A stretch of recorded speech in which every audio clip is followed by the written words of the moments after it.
Action. పంచాంగం అంటే అంతటా ఒకే రకంగా ఉండాలి కదండి.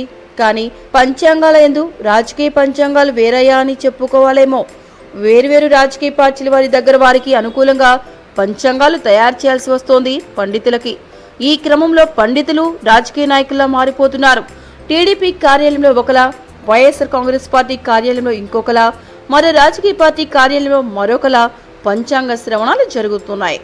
ఏ రాజకీయ పార్టీ కార్యాలయంలో పంచాంగ శ్రవణం జరిగితే ఆ పార్టీకి తగ్గట్టుగా పంచాంగ శ్రవణం జరుగుతుండడమే విశేషం. ఇక్కడ ఆంధ్రప్రదేశ్ ప్రభుత్వం ఘనంగా పంచాంగ శ్రవణం నిర్వహించేసింది.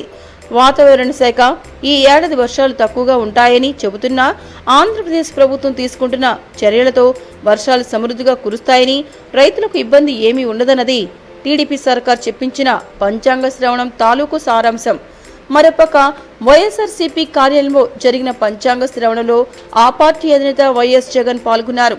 చిత్రంగా ఈ పంచాంగంలో స్వర్గీయ ఎన్టీఆర్ ప్రస్తావన వచ్చింది. ఆయన్ని మహనీయుడిగా కీర్తించేశారు. ప్రజలు దురదృష్టవంతులు గనుక వైఎస్ రాజశేఖర రెడ్డికి అకాల మరణం సంభవించిందంటూ పంచాంగంలో సెలవిచ్చాడో పండితుడు. ఈ రాజకీయ పంచాంగాలు బాగున్నాయి కదండి, ఎవరికి కావాల్సిన వారికి అనుకూలంగా ఉంది.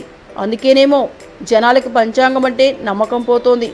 ఏది ఏమైనా ఈ హేవళమి నామ సంవత్సరం ప్రజలందరికీ సకల శుభాలు కలగచేయాలని ఆశిద్దాం. మీకు ఈ వీడియో నచ్చితే ఒక లైక్ కొట్టండి, లేకపోతే కామెంట్ చేయండి. బట్ సబ్స్క్రైబ్ చేయడం మర్చిపోకండి.